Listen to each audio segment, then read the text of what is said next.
السلام علیکم ورحمۃ اللہ وبرکاتہ نحمد و نصلی علی رسول الکریم اما بعد اعوذ باللہ من الشیطان الرجیم بسم اللہ الرحمن الرحیم شہ نشین پر تشریف فرما مجلس اتحاد المسلمین کے قومی صدر الحاج بیرسٹر اسد الدین اویسی صاحب و رکن پارلیمان حیدرآباد مجلس اتحاد المسلمین مہاراشٹر کے صدر جناب امتیاز جلیل صاحب و رکن پارلیمان اورنگ آباد مجلس اتحاد المسلمین مہاراشٹر کے ورکنگ پریزیڈنٹ جناب ڈاکٹر غفار قادری صاحب مجلس اتحاد المسلمین آپ کے لاتور کے صدر جناب ایڈوکیٹ محمد علی صاحب شہ نشین پر تشریف فرما مجلس قائدین و ذمہ داران اور آج کے اس جمع غفیر اس جلسے میں موجود میرے نوجوانوں اور پسے پردہ بیٹھ کر سننے والی میری عزت ماں پردہ نشین ماں اور بہنوں، آج کا یہ جلسہ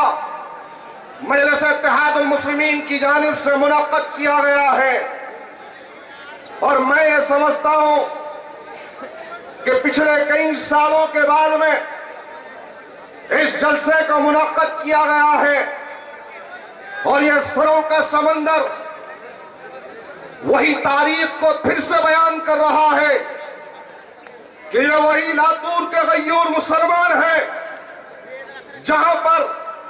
پولیس ایکشن کے نام پر، آپریشن پولو کے نام پر کبھی ظلم ہوا تھا اور اس ظلم کی داستان ابھی ختم بھی نہیں ہوئی تھی تو ایک فساد اسی لاتور میں ہوا تھا۔ وہ سن تو مجھے یاد نہیں ہے لیکن وہ وقت یاد ہے جس وقت آپ کے حوصلے ٹوٹ چکے تھے، آپ کی ہمت جواب دے چکی تھی، لیکن الحمدللہ آپ کے درمیان میں اسی لاتور کی سرزمین پر سالار ملت سلطان صلاح الدین اویسی صاحب نے قدم رکھ کر آپ کو خدمت کی۔ آج انہی کے جانشین الحاج بیرسٹر اسد الدین اویسی صاحب، اکبر الدین اویسی صاحب پورے ہندوستان کے مسلمانوں کی ہمت اور حوصلہ بنے ہوئے ہیں۔ الحمدللہ یہ جو حصہ، یہ جو آپ کا شہر، یہ جو آپ کا قصبہ ہے، یہ ریاست دکن کا ایک حصہ تھا۔ آج کیوں نہ مجلس کی اس جلسے کو کامیاب کرنے کے لیے یہ سروں کا سمندر یہاں پر امٹ پڑے گا۔ ارے آج آپ لوگ صرف اور صرف الحاج بیرسٹر اسد الدین اویسی صاحب کی ایک جھلک کو پانے کے لیے یہاں پر پچھلے 4 گھنٹوں سے جمع ہے۔ الحمدللہ، اور وہ محبت کیوں نہیں ہوگی؟ وہ محبت کیوں نہیں ہوگی؟ کیونکہ ہندوستان کا وہ تاریخی دن جس میں ہندوستان کے اس تاریخی دن میں جہاں پر ہندوستان کے اس دکن کے علاقے کے اندر مسلمانوں کی نسل کشی ہوئی تھی اور اس نسل کشی میں مسلمانوں کے ہمت جواب دے چکے تھے، اس نسل کشی میں ہماری تجارت گاہوں کو اجاڑ دیا گیا تھا،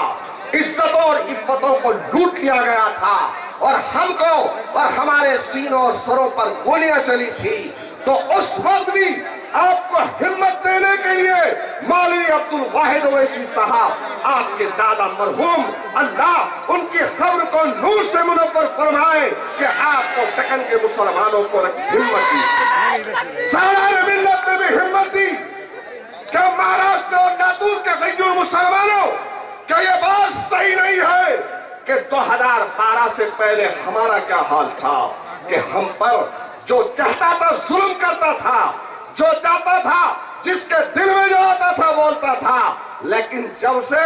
الحمدللہ مجلس اتحاد المسلمین حیدرآباد کے 2 دورے بھائیوں نے مہاراشٹر میں قدم رکھا ہے، تب سے کوئی بول رہا ہے میرے بھائی الحمدللہ अरे आज यकीनन मजलिस को कुछ लोग नहीं चाहते होंगे, कांग्रेस में होंगे, एनसीपी में होंगे, किसी और जमात में होंगे, लेकिन अगर उनका भी मोबाइल चेक किया जाए तो असद साहब की, अकबर साहब की वीडियो उनको मिलेगी और अपने कीने के लोगों में बोलते हैं कि हाँ, अगर मुसलमानों के लिए कोई आवाज उठाता है तो हाथ पर 103 वैसी साहब। मेरे भाई, आज आपकी सरजमीन पर अल्हम्दुलिल्लाह उन्हीं के जानशीन ने कदम रखा है। आपको मजलिस इत्तेहादुल मुस्लिमीन को यहां से ताकतवर बनाना है और ये देशमुख, पवार, ये सबको घरों में बिठाकर मजलिस इत्तेहादुल मुस्लिमीन का पक्ष यहां पर रहना। आज हालात बड़े नाजुक है, आज हालात बड़े नाजुक है। आज जिसके दिल में जो आ रहा है मुसलमानों के खिलाफ में, हमारे इबादत गाहों के खिलाफ में, कुरान करीम के खिलाफ में, रसूलुल्लाह सल्लल्लाहु अलैहि वसल्लम के खिलाफ में आपकी शान में गुस्ताखियों का सिलसिला चालू है, लेकिन कौन आवाज उठाता है? ज्ञानवापी के लिए कौन आवाज उठाया? दिल्ली के जहांगीरपुरी, जहां के मुसलमानों की नजरें जब उन पे जुल्म हो रहा था तो कौन उनके दरमियान में पहुंचा? अरे अल्हम्दुलिल्लाह, आपको मालूम है सोशल मीडिया के जरिए से, अखबारियात के जरिए से आपने देखा कि नुपुर शर्मा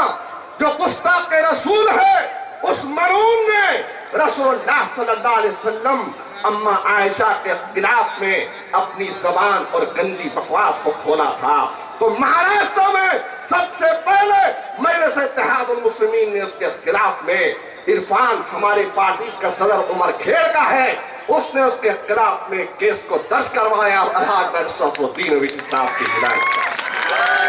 किसी को तौफीक नहीं है,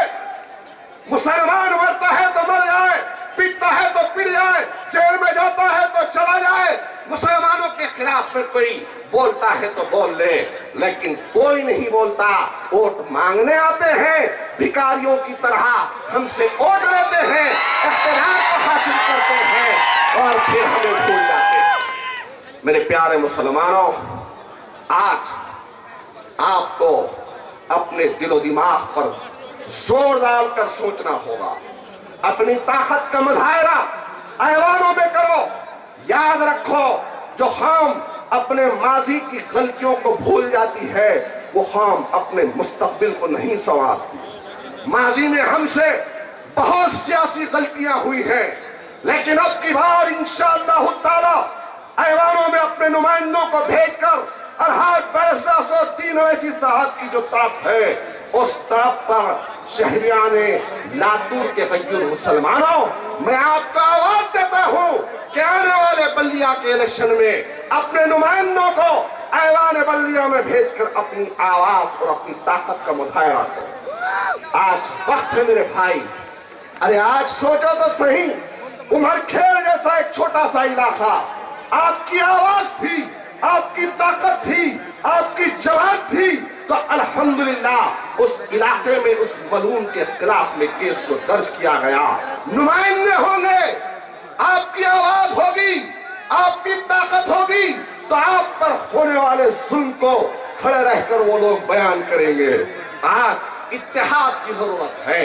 आज इत्तेफाक की जरूरत है। आज अमली मैदान में इस हिंदुस्तान के जमहूरी पार्लिमानी निजाम में अपनी ताकत का मुजाहिरा करने का वक्त है और इसी तरफ को लेकर आज पूरे रियासतों को दौरा अल्हाज पर 103 वैसी साहब कर रहे हैं। तबीयत खराब है तो तब भी जा रहे हैं, मीलों का सफर कर रहे हैं। आज नांदेड़ से लेकर आपके लातूर को आते वक्त आप खुद जानते हैं कि रास्ता कैसा है, बावजूद तबीयत के खराब होने के उस रास्ते का सफर कर कर आपके दरमियान में अगर कोई चीज लेकर आती है तो आपकी तरफ लेकर आती है, आपका गम लेकर आता है, आपका एहसास लेकर आता है। इसीलिए मैं आप तमाम से कहूंगा मेरे प्यारे मुसलमानों,